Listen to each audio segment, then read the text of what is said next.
নমস্কার বন্ধুরা, সবাইকে শুভ সকাল। তো রিঙ্কু ব্লগে তোমাদের স্বাগত জানিয়ে আজকে আরও একটি নতুন ব্লগ শুরু করলাম। তো সবাই কেমন আছো? আশা করি সবাই অনেক অনেক ভালো আছো ও সুস্থ আছো।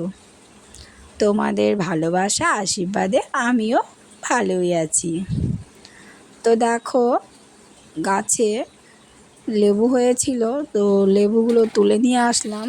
তো একটু জঙ্গলের ভিতরে, তার জন্য আর কি তোমাদের দেখাতে পারিনি।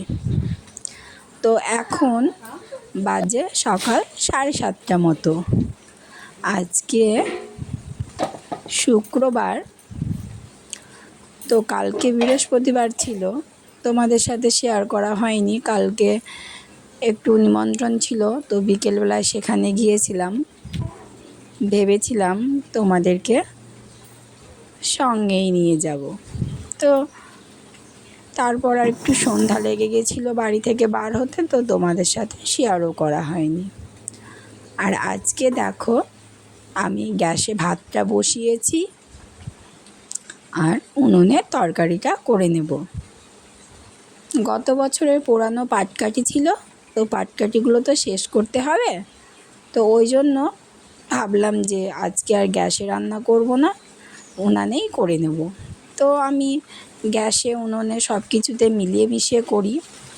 আর কি বলো তো, এখন আমি যে অডিওটা দিচ্ছি, কারণ বাইরে প্রচণ্ড বৃষ্টি পড়ছে, তো তোমরা একটু মানিয়ে নিও। তো তোমরা অনেকে বলো, আমার ভিডিওতেও বলো, আবার কি বলো তো, আমার আশেপাশেও অনেকে বলো যে তুমি এত কাজের মধ্য দিয়ে কি করে নিজেকে এত পরিষ্কার রাখো।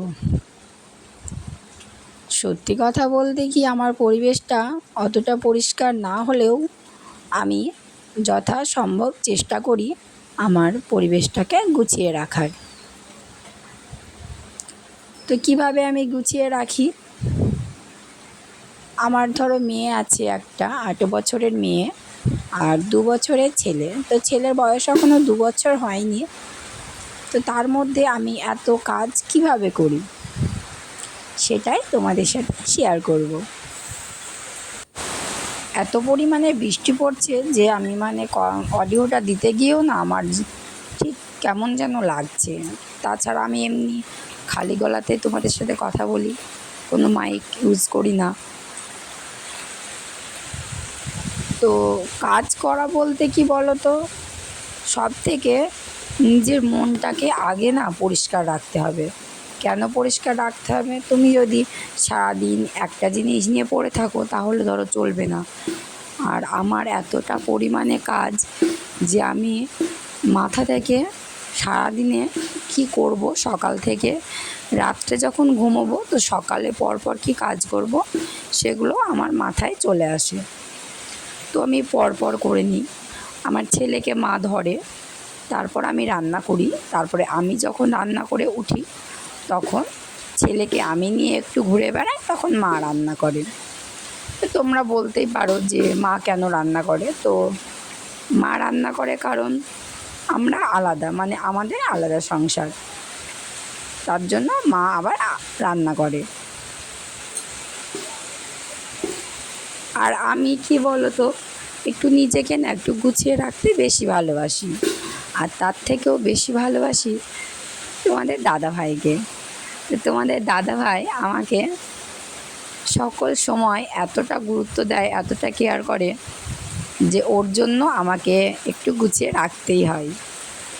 না হলে কি বলো তো, এই যে তোমাদের কাছে ভিডিওতে আসি, তো তোমাদের দাদাভাই আমাকে বলে যে তুমি কিভাবে ভিডিওতে এইভাবে আসো, একটু গুছিয়ে আসতে পারো না? তো আমি বলি দেখো আমার হচ্ছে ডেলি ব্লগ, তো ওই জন্য আমি গুছিয়ে কতটা রাখবো। সারাদিনে কাজকর্ম করতে গিয়ে কি আর বসে থাকা হয় বলো তো তোমরা? তো দেখো কথা বলতে বলতে রান্নাও হয়ে গেল। তারপর দেখো আমি রান্না বান্না করে গমগুলো মেলতে হবে। তো দেখতে দেখতে ভাদ্র মাসের প্রায় অনেক কটা দিনই পার হয়ে গেল। তো কাজ কিছুই করতে পারছি না। তো গমগুলো ছিল, তো ভাবছিলাম 2টো ড্রাম মেলেছি, তো 4টে ড্রাম আছে, 2টো ড্রামে মেলেছি। আর আমার ছেলে দেখো, ওকে স্নান টান করানো হয়ে গেছে। তো আমি ভাবছিলাম যে স্নানটা করে একবারে ওকে ঘুম পাড়াবো। তো ও কী করছে, আমি যতবার যাচ্ছি গমগুলো নাড়তে, ছেলে ততবারই গমগুলো ছিটাচ্ছে। তো ও নিয়ে এসে বলো তো কোথায় রাখছে, এই যে আমাদের ঘরের যে এদিকে সামনেটায় গরুর জন্য চারা কাটা হয়, তো সেখানে রেখে যাচ্ছে। আমার ছেলে কি বলো তো, গরুকে হাম্বা বলে, তো ও খাবে বলে রাখছে। আর দেখো কত রোদ, রোদের ভিতরে ও কিন্তু আমার কোলে থেকে নামছে না। এতটা রোদ যে আমারও খুব অসহ্য লাগছে। তবুও কি বলো তো, কাজগুলো তো করতে হবে, সংসারটাকে তো নিজের ভাবি বলো, আর সংসারটা তো আমারই। আর মেয়ে ভিডিওটা করছিল, তো আবার ছেলেকে রেখে আমি ভালো করে গমগুলো নেড়ে দিচ্ছি। না হলে কি বলো তো, আমাদের বাড়িতে প্রচণ্ড পায়রা, তো কোনো কিছু মেলতেই দেয় না। আর এই যে এই দিকের এগুলো দেখো, এই ঘরটা আমার কাকা শ্বশুরের ঘর হয়েছে, ওখানে ওই যে কেনা জলগুলো হয় না, ওই মেশিনগুলো বসবে। আর ওই দিকটা ভাঙা হবে, কারণ ওই দিকটা দিয়ে আমাদের রাস্তা হবে। তারপর দেখো সব কিছু গম টম তুলে আমি প্রায়, এখন কটা বাজে, এখন 2টো মতো বাজে। তো স্নানটা করে এসে মাথাটা আঁচড়িয়ে নিই। না হলে কি বলতো, একটু যদি শুয়ে পড়ি না আর মাথাটা আঁচড়ানো হবে না। আর প্রায় কিছু না হলে 10 থেকে 12 দিন পর মাথায় তেল দিয়ে আসলাম। অনেক কদিন তেলটা দেওয়া হয়নি, রাস্তায় এদিক ওদিক যাওয়া হচ্ছে আমার, কিন্তু মাথায় তেল দেওয়া হচ্ছে না। আর মাথায় তেল না দিয়ে আমি একদম থাকতে পারিনি। তো এই ছিল আজকের আমার ভিডিও। তো ভিডিওটা আজকে আর বেশি টেনে বড় করব না, কারণ তোমরাও কিন্তু অসহ্য হয়ে যাও। আর কি বলো তো, তোমাদের একটা কথাই বলতে চাই আমি, যে তোমরা ভিডিও আমার দেখো, একজন দেখলেও দেখো, 10জন দেখলেও দেখো, কিন্তু ভিডিওটা তো দেখতে সম্পূর্ণ সময় লাগে বলো। সেই সময়ের মধ্যে যদি একটা লাইক কমেন্ট করে যাও তো আমার খুব ভালো লাগে, আর আমি ভিডিও করার আরও বেশি আগ্রহ পাই। তো চলো বন্ধুরা, টাটা, এখন রাখছি।